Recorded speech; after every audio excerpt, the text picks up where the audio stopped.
Pred 3 leti sem prevzela učbeniški sklad na šoli in se to izkazalo kot zelo uporabno, ker imam znanja z področja, na področju Cobiss in je ravnateljica izrazila željo, da bi tudi učbeniški sklad katalogizirali in potem na osnovi tega izposojali v sistemu Cobiss. Jaz pa sem knjižničarka na Srednji ekonomski šoli Maribor in sicer sem začela delati v knjižnici in takrat je bilo čisto na novo treba vzpostaviti stanje kataloga. Posvetovala sem se s kolegico, z gospo Steinbuch na drugi gimnaziji Maribor in ona je svetovala, da gremo kar od začetka v sistem Cobiss. Bile so druge možnosti, ampak ker smo začeli z nule, se je kasneje izkazalo, da je bila to najboljša izbira. Bilo je potrebno najprej katalogizirati knjige v naši lokalni bazi, potem uporabljamo še, ko je bilo vse že v vzajemni bazi dovolj zapisov, smo lahko prišli na izposojo. To je drugi sistem, mislim druga možnost uporabe Cobissa. Uporabljamo pa tudi izpise, sama dodajam različne števce na začetku koledarskega leta, pa tudi sistem OPAK uporabljamo.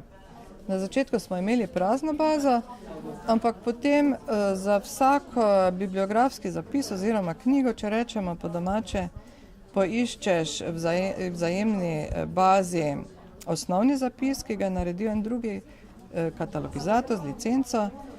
Tega ni potrebno, da imaš na začetku licenco, ker na osnovi tega najdenega zapisa dodaš lokalne podatke in potem serijsko dodajaš inventarne številke, kar pa gre zelo hitro.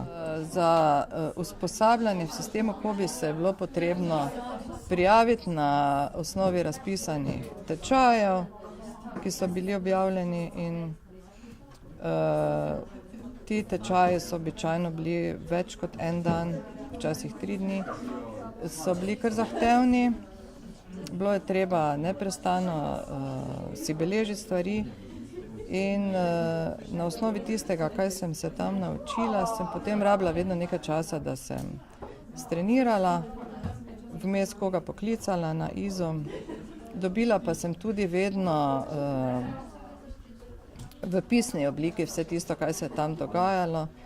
Na tečajih smo tudi vaje delali iz vseh stvari, tako da sem lahko tudi tiste stvari uporabila na osnovi praktičnih primerov, tudi na svojih primerih.